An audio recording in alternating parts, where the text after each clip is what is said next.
Assalamualaikum warahmatullahi wabarakatuh. Kami dari kelompok Sistem Penerimaan Kas Masjid yang beranggotakan Saya Bima Normondo. Saya Rahmat Idam. saya Latifah Rahma, saya Nafisa Uriah, Saya Alifia Letolaisi. Dan saya Zaki Ahmad. Untuk sistem penerimaan kas masjid ini, kami mengambil Masjid Sahara di Padang Pasir. Inilah Masjid Sahara, berada di Kota Padang, Sumatera Barat, Indonesia. Didirikan pada tahun 1965 di atas tanah wakaf seluas 1.650 meter persegi, dengan luas bangunan 850 meter persegi.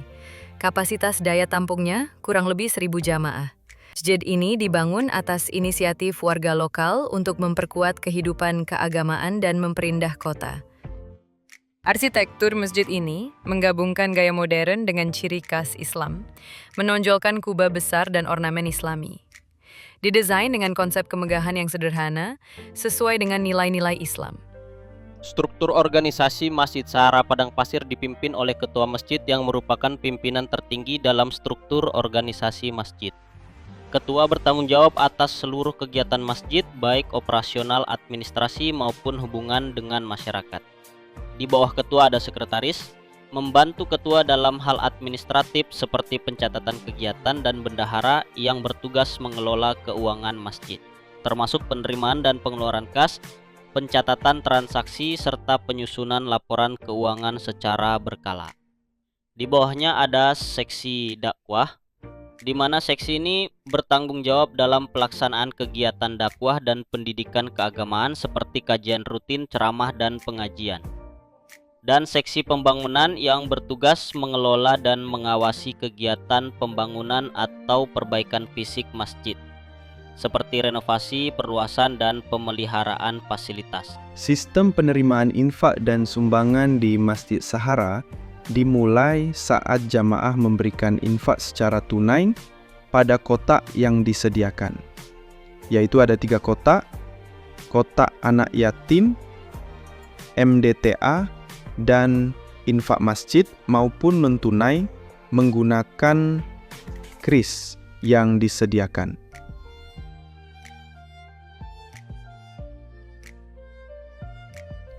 Atau menyerahkan sumbangan lainnya seperti pendaftaran kurban, zakat fitrah, dan iuran pembangunan langsung kepada pengurus masjid.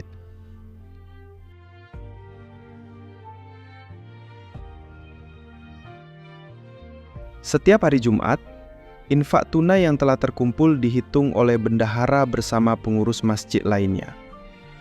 Sementara itu, sumbangan non-tunai tetap dipantau melalui mutasi rekening dan catatan transaksi. Setelah penghitungan infak tunai dan penerimaan sumbangan selesai, selanjutnya bendahara mencatat semua penerimaan tersebut ke dalam buku kas sebagai catatan resmi keuangan. Buku penerimaan kas ini kemudian diketahui dan ditandatangani oleh ketua masjid sebagai bentuk pengesahan atas data yang telah dicatat. Setelah proses pencatatan selesai, bendahara menyetorkan seluruh infak dan sumbangan ke rekening bank masjid. Setelah dana berhasil disetorkan, bendahara melaporkan kepada ketua masjid bahwa proses setoran telah dilakukan. Sebagai bagian dari keterbukaan kepada jamaah, ketua masjid kemudian mengumumkan jumlah total infak yang telah diterima setiap pekannya tepat sebelum pelaksanaan sholat Jumat. Total dari infak minggu lalu yang telah kami hitung pada hari Jumat. Untuk infak masjid sebesar Rp1.500.000. Kemudian untuk infak anak yatim sebesar Rp750.000. Dan untuk infak MDTA sebesar Rp550.000.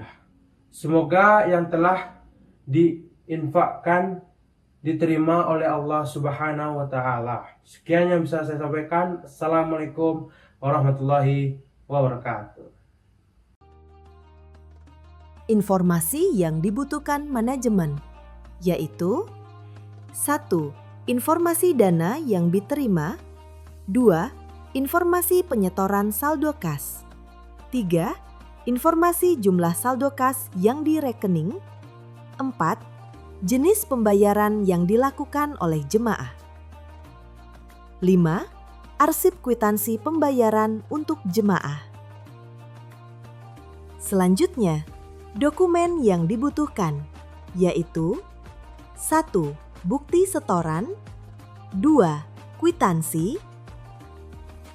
Kemudian, catatan akuntansi yang digunakan. 1. Buku kas masjid.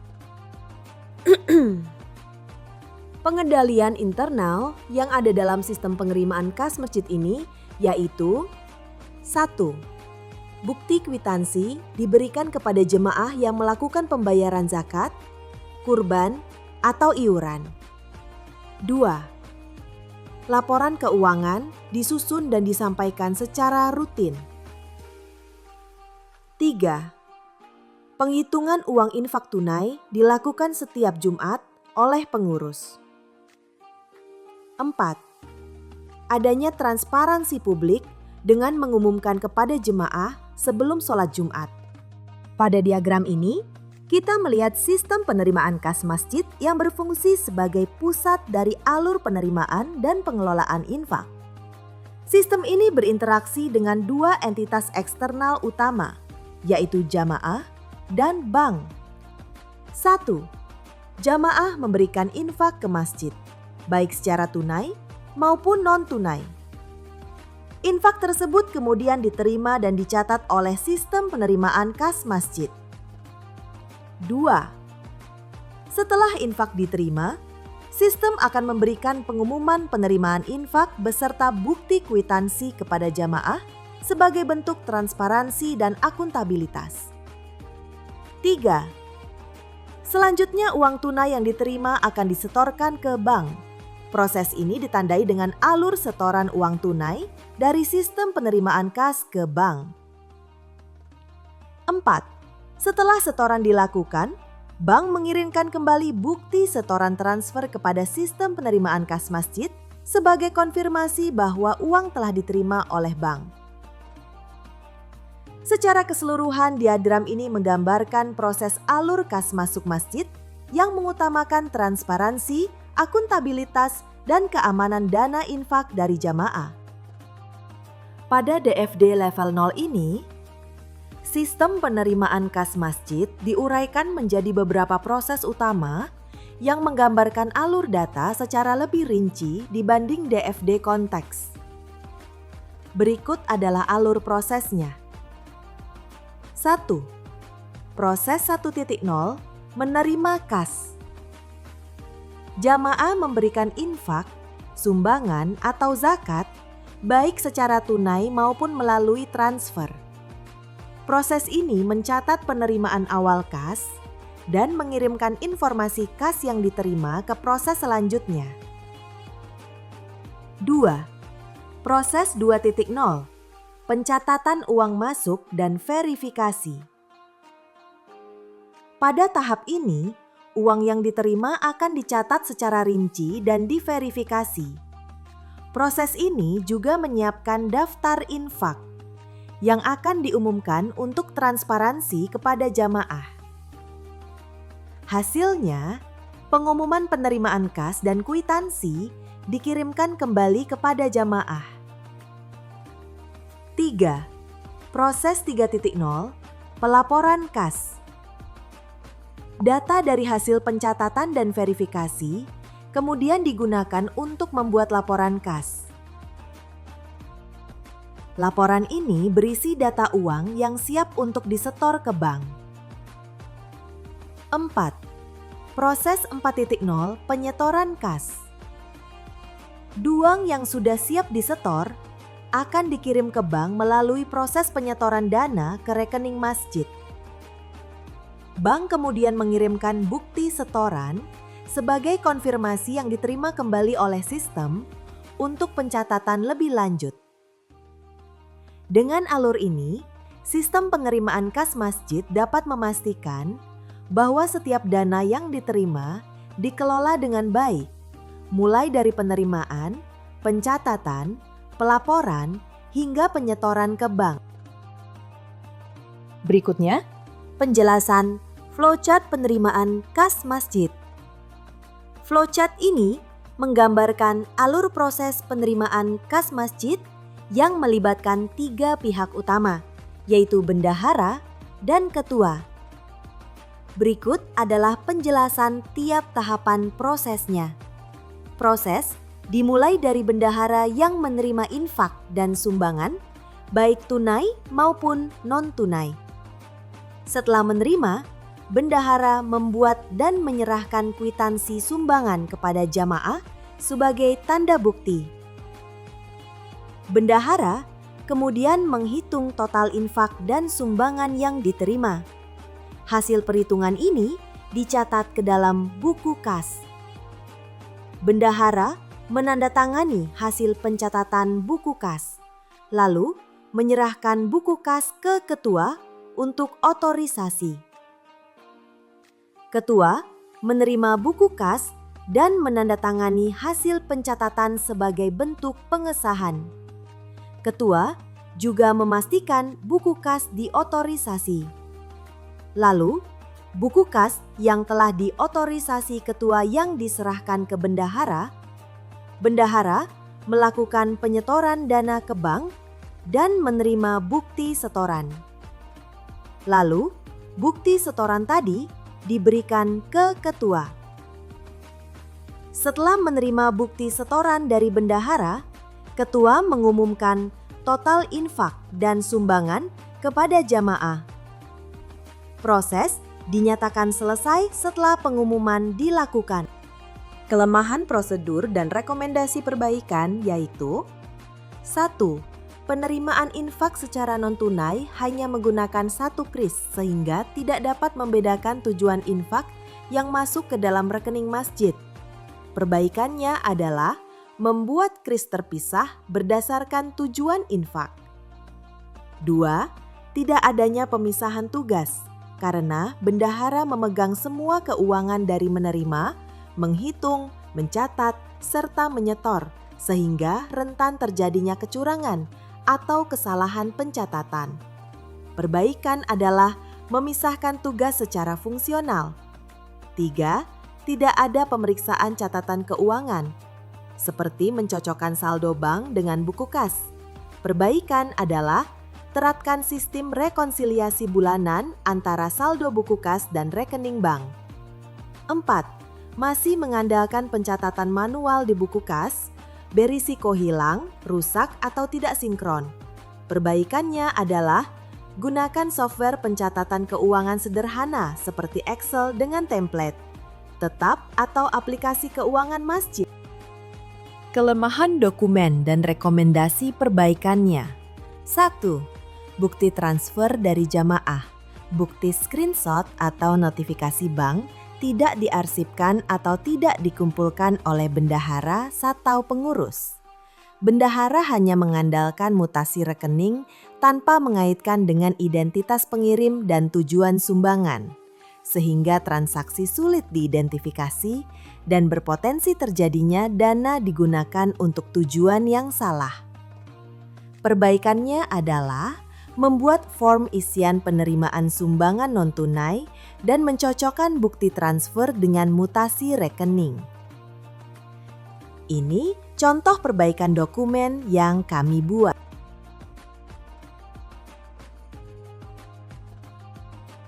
Kelemahan catatan dan rekomendasi perbaikannya.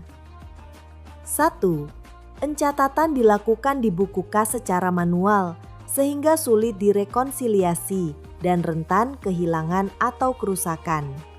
Perbaikannya yaitu gunakan buku kas terintegrasi, format Excel atau digital yang memuat semua jenis penerimaan dan sumbernya dalam satu sistem. Ini contoh perbaikan catatan yang kami buat.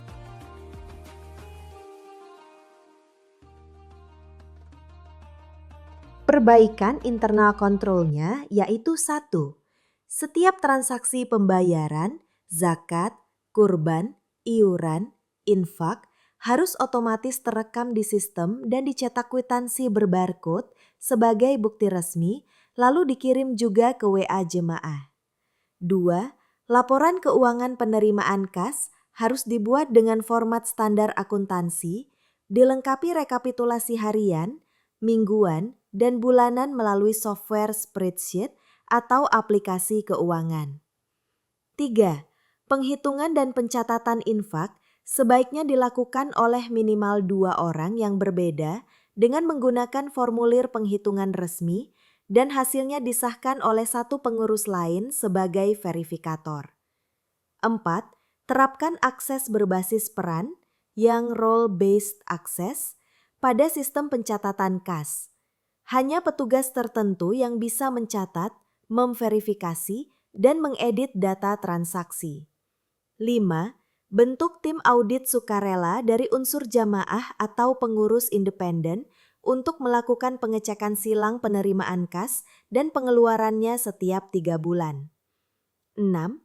Setiap transaksi disimpan dalam bentuk digital, scan, yang foto, dan arsip fisik, kwitansi asli untuk kepentingan pemeriksaan dan pelaporan. 7. Sekretaris mencatat semua penerimaan kas pada papan pengumuman agar jamaah dapat melihat laporan kas secara fisik. Perbaikan DFD konteks sistem terpusat di sistem penerimaan kas masjid. Disinilah seluruh proses penerimaan dana dicatat dan dikelola. Dan sistem ini menerima dana dari jemaat, mencatat data transaksi, dan menyusun laporan penerimaan. Entitas eksternal pertama adalah jemaat. Jemaat memberikan infak dan sumbangan baik secara tunai maupun non-tunai. Setelah transaksi dilakukan, sistem langsung mengeluarkan kwitansi dan bukti pembayaran untuk jemaat sebagai tanda transparansi dan akuntabilitas. Entitas eksternal kedua adalah bank. Jika jemaat melakukan pembayaran secara non-tunai, sistem akan menerima notifikasi transaksi dan rekening koran dari bank sebagai bukti penerimaan dana. Selanjutnya, dana akan disetorkan ke bank untuk pengelolaan lebih lanjut. Entitas eksternal ketiga adalah ketua atau pengurus masjid. Sistem akan mengirimkan laporan penerimaan infak dan sumbangan secara berkala. Ketua kemudian melakukan otorisasi untuk memastikan semua transaksi tercatat secara sah dan dapat dipertanggungjawabkan.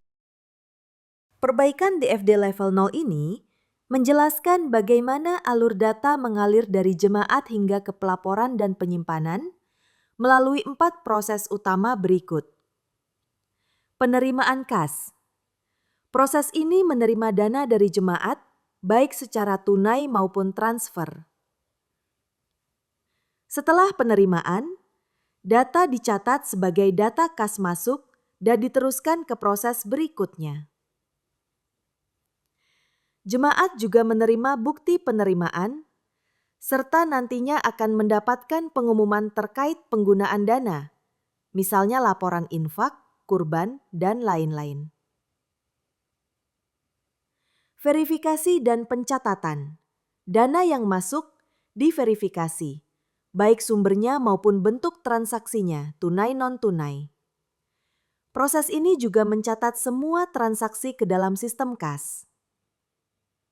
Kemudian, laporan kas disusun dan dikirim ke ketua masjid untuk proses otorisasi. Jika transaksi dilakukan via transfer, sistem akan menerima notifikasi transaksi non-tunai dari bank. Pelaporan kas.